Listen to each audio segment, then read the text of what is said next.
Exercise 3.3 question 3 prove the following मधलं 19वा गणित आहे. 19th example sin x into tan x upon 2 plus 2 cos x equal to 2 upon 1 plus tan square x upon 2. आता इथे आपल्याला prove करायचं आहे LHS side equal to RHS side. LHS side आपण सॉल्व करू.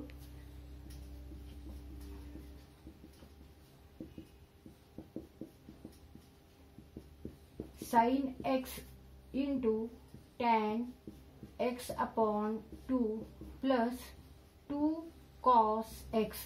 आता LHS साइडला टर्म्स साइन tan आणि cos मध्ये आहेत. इथे अँगल x आहे, इथे x अपॉन 2 आहे आणि इथे x आहे. आणि RHS साइडला tan मध्ये आहे आणि इथे x अपॉन 2 हा अँगल आहे.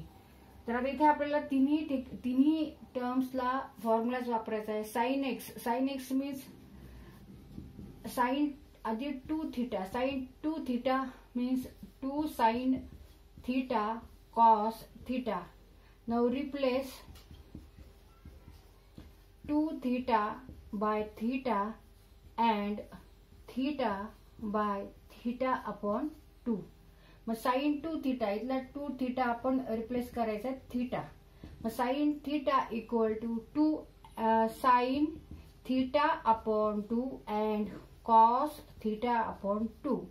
तर हा आपण साइन थीटाचा फॉर्म्युला, हा डबल अँगलचा फॉर्म्युला आहे. साइन फंक्शनचा डबल अँगलचा हा फॉर्म्युला आहे. त्याच्यावरून आपण हा साइन थीटा हा असा फॉर्म्युला काढला. आता इथं put theta equal to x. Therefore sine x equal to 2 sine x upon 2 and cos x upon 2 into tan x upon 2. Now tan means sin upon cos. But tan x upon 2 means sin x upon 2 divided by cos x upon 2. मग इथे tan equal to sin x upon 2 divided by cos x upon 2 plus 2 cos x. आता इथे cos x upon 2 आहे आणि इथे पण cos x upon 2 आहे. ही term न्यूमरेटरला आहे आणि ही टर्म डिनॉमिनेटरला आहे. म्हणजे ही अंशस्थानी छेदस्थानी. मग त्याच्यामुळे cos x upon 2 divided by cos x upon 2 equal to 1. Therefore remaining terms are sin x upon 2 and sin x upon 2. इथे याचा स्क्वेअर होईल. 2 sin square x upon 2 plus 2 cos x.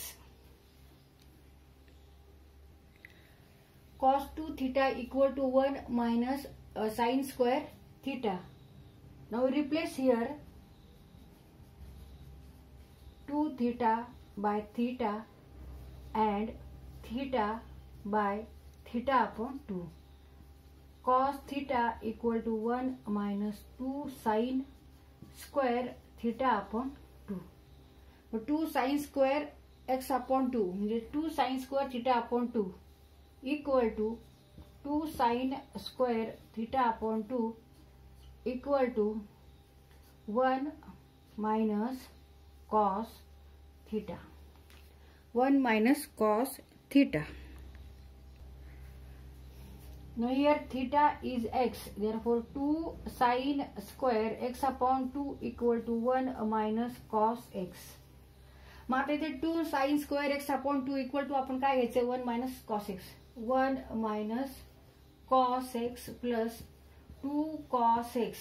आता इथे 1 cos x आणि 2 cos x इथे negative चिन्ह आहे, इकडे पॉझिटिव्ह चिन्ह आहे. Therefore 1 plus cos x. 1 plus cos x. आता इथे LHS ला 1 प्लस cos x आले आणि RHS ला 2 upon 1 plus tan square x upon 2. तर ह्याची किंमत किंवा हे इक्वल टू काय करायचं आपल्याला 2 upon 1 plus tan square x upon 2.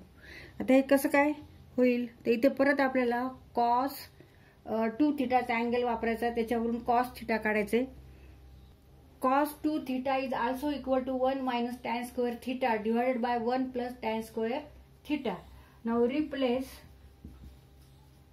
2 theta by theta and theta by theta upon 2. Therefore cos theta equal to 1 minus tan square theta upon 2 divided by 1 plus tan square theta upon 2. Now put here theta equal to x. 1 minus, therefore cos x equal to 1 minus tan square x upon 2 divided by 1 plus tan square x upon 2. आता इथे cos x च्या जागी आपल्याला पूर्ण असे लिहायचे. 1 plus cos x means 1 minus tan square x upon 2 divided by 1 plus tan square x upon 2. आता इथे काय करायची, ऍडिशन. 1 प्लस आहे म्हणजे अपूर्णांकाची जशी ऍडिशन करतो आपण तशी ऍडिशन करायची. इथे क्रॉस मल्टिप्लिकेशन घ्यायचंय. 1 into 1 plus tan square x upon 2 means 1 plus tan square x upon 2 plus 1 minus tan square x upon 2 divided by 1 plus tan square x upon 2. आता इथे पॉझिटिव्ह 1 इथे पॉझिटिव्ह 1 म्हणजे इथे 1 plus 1 होणार आहे 2 आणि इथे पॉझिटिव्ह tan स्क्वेअर इथे निगेटिव्ह आहे त्याच्यामुळे इथे 0 उत्तर येणार आहे. tan square x upon 2 minus tan square x upon 2 equal to 0 and 1 plus 1 equal to 2 and remaining terms 2 divided by 1 plus tan square x upon 2 and it is equal to RHS side. Therefore LHS equal to RHS. तर इथं आपला हा question solve करून झालेला आहे.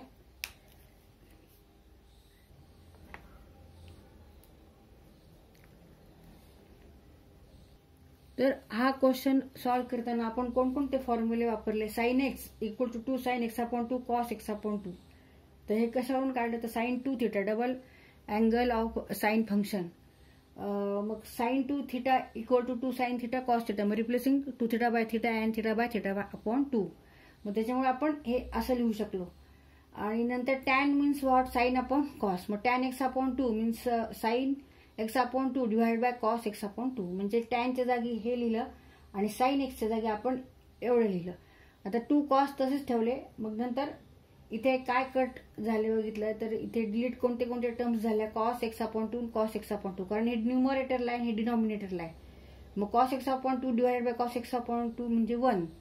म्हणजे remaining terms are 2 sin x upon 2 into sine x upon 2. तर इथे काय होणार आहे स्क्वेअर होणार. इथे साइन आहे इथे साइन आहे अँगल सेम आहे. मग sine square x upon 2 2 sin square x upon 2 plus 2 cos x. पण 2 sin square x upon 2 means what 1 minus cos x. परत इथे आपण कोणता फॉर्म्युला वापरलाय cos 2 थीटाचाच. तर cos 2 theta equal to 1 minus 2 sin square theta आणि इथे परत रिप्लेस केलं आपण 2 theta is replace by theta and theta by theta upon 2. Therefore 2 sin square theta upon 2 equal to 1 minus cos theta. मग put theta equal to x. Therefore 2 sin square theta upon 2 means 1 minus cos x. मग आता इथे आपण ह्यांची addition घेतली तर इथे negative cos x आणि हे पॉझिटिव्ह 2 cos x म्हणून इथे फक्त cos x राहिले. इथे वजाबाकी झाली या दोन्हीमध्ये cos x. 2 वजा 1 cos x राहील. मग 1 प्लस cos x. तर 1 तसेच ठेवले आपण आणि cos x परत cos 2 theta equal to 1 minus tan square theta divided by 1 plus tan square theta. हा फॉर्म्युला वापरला. परत replace 2 theta by theta and theta 2 theta by theta and theta by theta upon 2. मग therefore cos theta is equal to 1 minus tan square theta upon 2 divided by 1 plus tan square theta upon 2. मग put theta equal to x. मग 1 minus tan square x upon 2 divided by 1 plus tan square x upon 2. मग नंतर इथे काय केलं आपण फ्रॅक्शनची जशी addition करतो तशी ऍडिशन केली.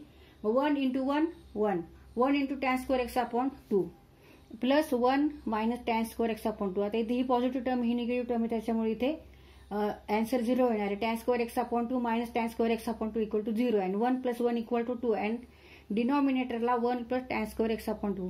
मग आता हे जे उत्तर आलं it is equal to RHS. RHSला जे आहे ते इथं आपण उत्तर काढलं. Therefore LHS equal to RHS.